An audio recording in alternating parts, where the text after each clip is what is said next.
Хүмүүдэд одоо тусламж зүйлэл тэр хүүхдүүдийн хийсэн хөдөлмөр ингэцэл малчин айлын өрхөө одоо очдөг, хашаанд нь очдөг, малд нь очдөг л байлаа шүү дээ.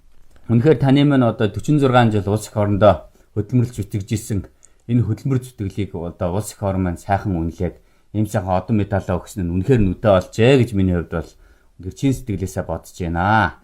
За одоо бол ахаад өөр хүмүүсээс бас мэдчилгээ ярьсан. За.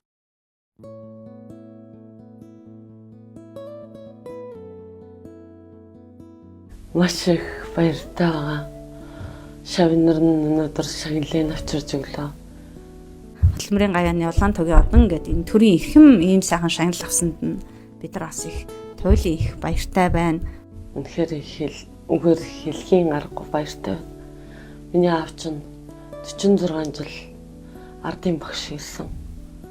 Тэр олон трактор компани багш байсан. Тэнд бол ер нь дандаа л банднаар сурдаг байсан. Тэр олон банд нарыг зөвхөн тухайн хичээлд биш амьдралын ухаанд сургаж байсан гэж өнөөдөр ярихад бол их л сайн. Тэр шавнарынхаас нь тэгж сонсоход үнэхээр сайхан байлаа. Минь ямар мундаг хүн юм бэ гэдгийг өнөөдөр бас шавнараас нь сонсоход дэндүү сайхан байлаа. Үнэхээр л бахархаж байна. Аавда маш их хайртай. Миний аавын үр хөвгтөрсөн чин сэтгэлээ өөрөөр төлөө юугаас үл хайрлах тэр сэтгэл миний зөв сэтгэл тод өгдлээ. Миний аав энэ хамгийн мундаг аав. Бид ч одоо тэгэл ганцаараа л өсгсөндөө заа. Тэрэнд нь л талархаж би. Өснөө олон жил ээжээс мөн хаар залуугаараа ээжээс мөн хагцаж 55 хүүхдээ өсгөж хүмүүжүүл өдөө зэрэгтэй болгож яасан миний аав бол энэ харваад байхгүй. 55 хүүхдээ ялангуяа эрэгтэй хүн өсгөн гэдэг ч юм бол бүр хэцүү. Тэгэхэд бид нар бол одоо чадахгүй дээ баг. Яагаад ч маш их шантарна. Зовно. Би л хойдоо яг өөрөө төсөөлөх юм би бол болохгүй байгаа. Үлдээ гэж боддог. Тэгэхэд манай аав бол нэр ганцаархан 55 өсгөн гэдэг чинь сэтгэлийн их хат байсан байж таараа. Маш их энэ донд зовсон л байж таараа. Тэгэхэд дотроо эр хүн юм болохоор дотроо саналал явдаг гэсэн баг. Тэр бүгдийг гадагшаа хизээч өөрийгөө зовж гэнэ гэж бид нарт мэдэгддэг байсан гол.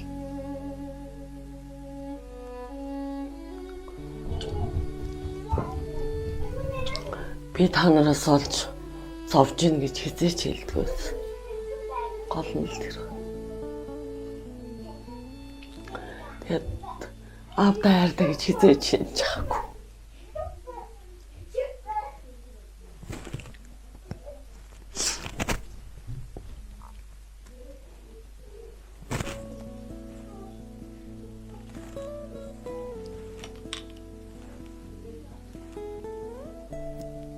Аавда ерөөсө баг хайртай гэж юу хэлж байгаагүй.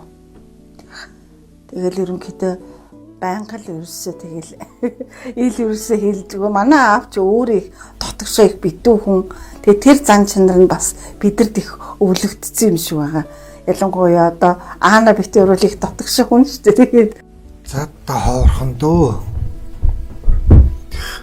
Ер нь л их тоотойгон л хэлсэн баг. Тий. Одоо л тэгээд яг дайртай шүү л гэж хэлээ. Урт удаан наслаараа, эрүүлэг байгаараа. Тэгээ бүр хүүхдүүдтэй, эцэг нартаа хийг зааж, сургаж. Тэгээд урт удаан наслаараа л гэж ерөөдөө. бидний баг гэж бодог сэтгэлгүй би тэдэг их шүүмжлэхийн тэгэл нутгийг нэг үзүүлчих юмсан гэл байнга ярьж байгаа би тэд бас ууг нь энэ зуныг үзүүлчих юмсан. За тэгээд энэ жил чадахгүй дэвчил болъё гэж жил болгон төлөвлөсөн дааш. Тэгээд нөгөө дордор болгоно ажил амьдралдаа бас нэг өөр гэсэн юутай болохоор тэгээд маань биелэхгүй байгаад байгаа. Тэгээд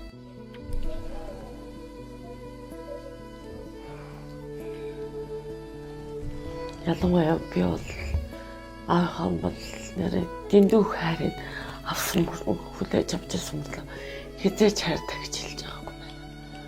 Одоо бодоод хол байж байгаа мөртлөө уцаар ирэхтаа сайн үгэл тэгсэн мөртлөө хизээч хайртай шүү аав гэж ерөөсөө хэлж байгаагүй байна. Одоо аава охин танд дэндүү хайртай шүү. Танараа маш их бахархдаг шүү гэж хэлээ да. тэгээд аавдаа бол хязгааргүй хайртай одоо төлж баршгүй их өртөө хүн байгаад байгаа. Тийм хүүхдүүдийг минь үдээ зэрэгтэй өсгөхөд биднэрт маш их дэм өгж байгаа. Тэгээд энэ сайхан мэрэгжил боловсралтай болж ажил хөдөлмөрийг ингэж ардаас ханаа зовох зүйлгүйгээр ингэж ажиллаа хийж бас үдээ зэрэгтэй явж байгаа. Аав минь тус маш их байгаад байгаа. Заримдаа аавдаа бол нэлээд ширүүлждэг. Тэр болгонд минь аав минь уулзчлаарэ. Хайртай шүү. Яг би хүн аавгаа өсвөцгийн зоож явсан үе тэрэнд намайг уучлаарай. Нэг өдөө зэрэгтэй өсгөж хүмүүжсэн аавдаа маш их баярлаа. Аав минь маш олон сайхан зам чанар байдаг. Би ааваараа маш их бахархдаг. Аав минь хөдөлмөрч шудраг хинч хайраар эцгийн хайраар дутаагаагүй өсгөн гэдэг бол бас айгүй юм мундаг одоо хүний л хийх ажил л да. Тэгээд энэ 30 гаруй жил бид нэр бол зөвхөн бидний төлөө л амьдарсан. Амьдрал нь бол зөвхөн бидний төлөө л байсан.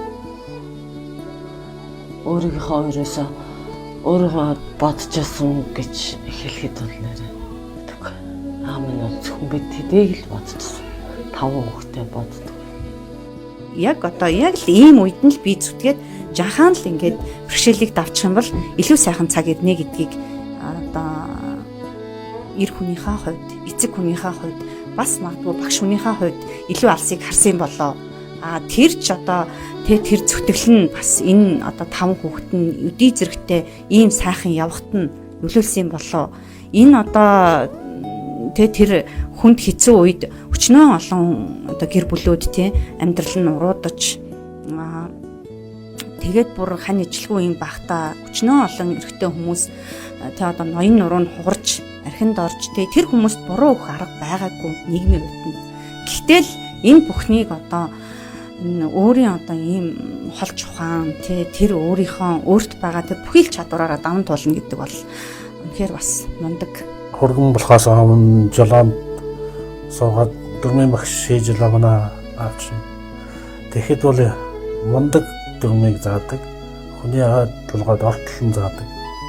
Эргээд одоо тэр хүний хаад тулгаад баярны дээр үлдсэн.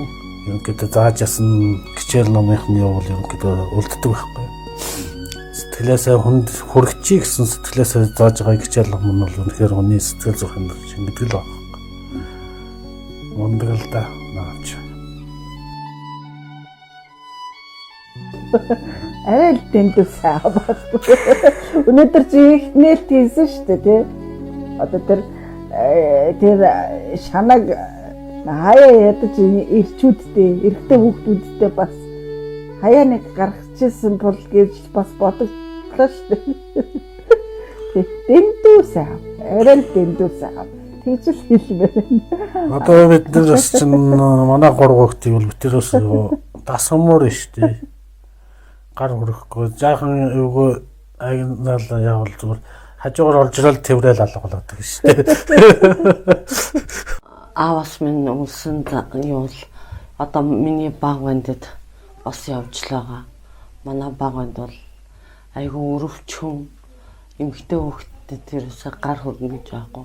Хар багт аав минь л ямар ч байсан бид нарыг хэн нэг хайрлаж хүндэлж байвал бусд нь бол аяндаа бүтэн хүний хэрэг бүтвэл өөрийн хэрэг бүтэн гэж л иймэрхүү Сургаалыг бол шууд яг ингэж хэлэхгүй ч гэсэн үйлдэлээр л байнга үзүүлдэг байсан. Энэ л бидний аваасаа үйл явж байгаа сайн чанар юм да. Аамаа намайг гуйгаад гэрт маань очиод ингээд байж хад миний ээж бас надад хэлжсэн. Миний охин ч айгүй азтай охин юм аа. Им айгүй мундаг аав юм те. Охин болж ичихнэ. Тэг миний ээж нь бол охиндоо ер санаа зовхгүй. Ийм мундаг аав энэ 5 хүүхдийг ийм сайхан өсгцэн юм чи миний охиныг бол те бурууд нь зүв болгоод сайхан аваад явах юм байна. Тэгэхээр миний охин бол их сайхан аавь охин болж ичих гэж байна гэд.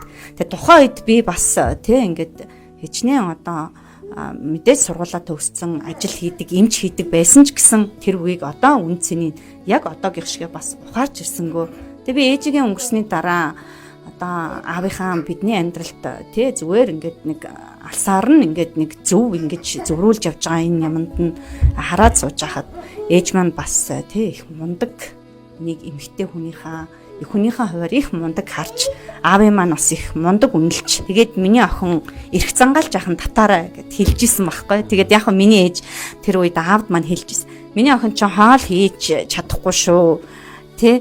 Тэгээ яг одоо хань нь бас их тийм юмд их дүүтэй сайхан хантай учирж байгаа. Тэгээ би бас охиндоо их баярлж байна. Тэгээ бурхан тэнгэр охины маань бас харсан баах. Тэгээ нөгөө эмч хүн гэдэг чинь бусдын төлөө айгүй ингэж тий өөрийгөө зориулдаг. Тэгэхээр бас бурхан бас буцаагаад тий сайхан хань заяасан. Тэгээд бас сайхан одоо ийм сайхан аавтай ийм сайхан хань заяасан учраас миний охины турах юм байна хэлжсэн. Тэгээд аахийн тэгээд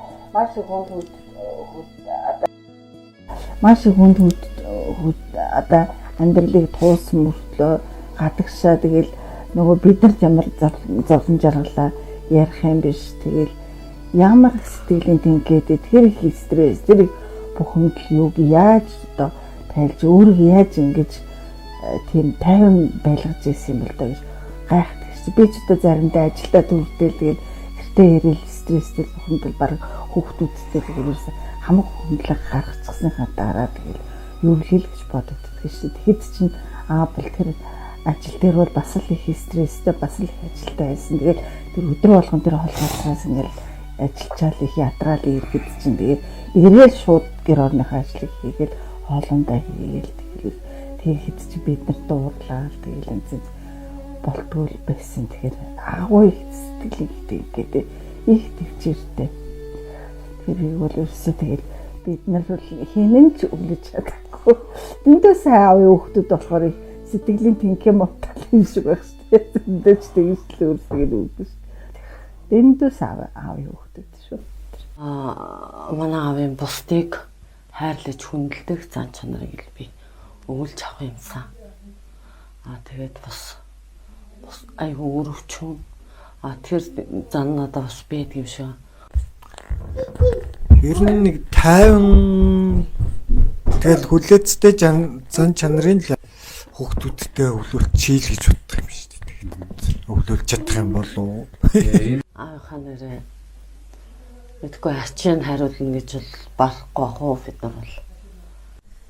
Та минь урт удаан насалж эрүүл байж үр хүүхэд бидэндээ тэг хамт олон жил амьдарч хүүхдүүдийнхээ хүүхдүүдийг одоо сургууль соёлд орж оюутан болохын хүнтэй суухыг нь үр хүүхдтэй болж сайн сайхан зүйл болгон дээр нь бидэртэй хамт байж байгаасай л гэдгийг л хүсмээр байна. Урт удаан насалж үр хүүхэд бидэндээ олон жил хамт байгаарай гэж авдаа өрөөё.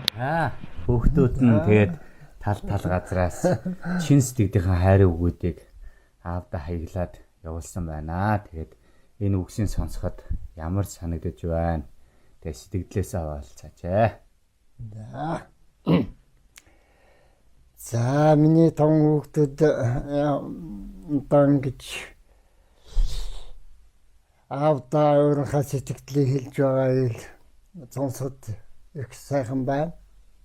Урдам ингэж хүүхдүүдийнхээ сэтгэлийг сонсож байгаагүй одоо ингэ сонсоход миний хүүхдүүд надад хэлдэг болохоос дотроо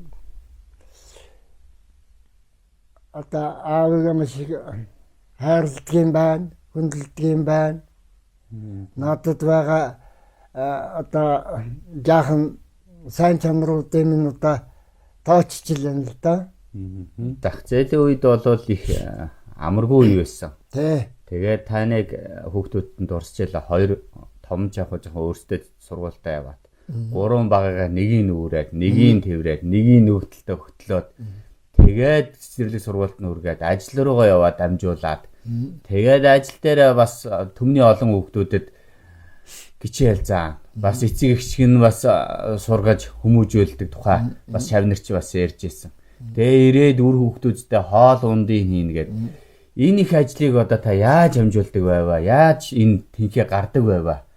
Та юунаас одоо тэр тэнхээ авч, утга учир авч, хүч авч зүтгэжсэн болоо. Би бол яг ханьяа насархад тэр оршуулганд амьдсан л да. Би юу таван хүүхдийнхээ төлөөл амьдранд хичээлсэн.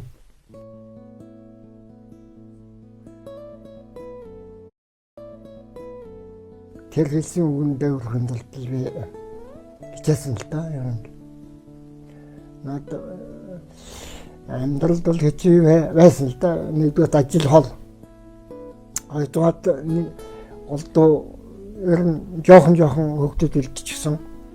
Тэгэхээр би чинь нэгийг хөтлөн, нэгийг өөрөн, нэгийг тэрвэрн. Ингээл 3 хүүхдээ цэцэрлэгт аваач өгдөг л. Тэгээд нөгөөч нь өглөө 8 цаг төр алс хол байгаа сургуульд хичээлсаад нөгөө автобус тэр болгон явдггүй. Ганцхан автобустай. Тэр автобусанд дамжиж суухын тулд нөгөөгөр би чинь зүгээр чирхэн хөтлөл тэрвэрхэн өөрхөн ингээл цэцэрлэгт аваач өгөөл тэгэл цааш нь л өгөөл автобусын суувал амж суулсан сууж чадахгүй бол явган ингээл явдаг байсан. Зах зээлийн үед чинь одоо хэцүү байсан л да. Яг миний одоо хүүхдүүд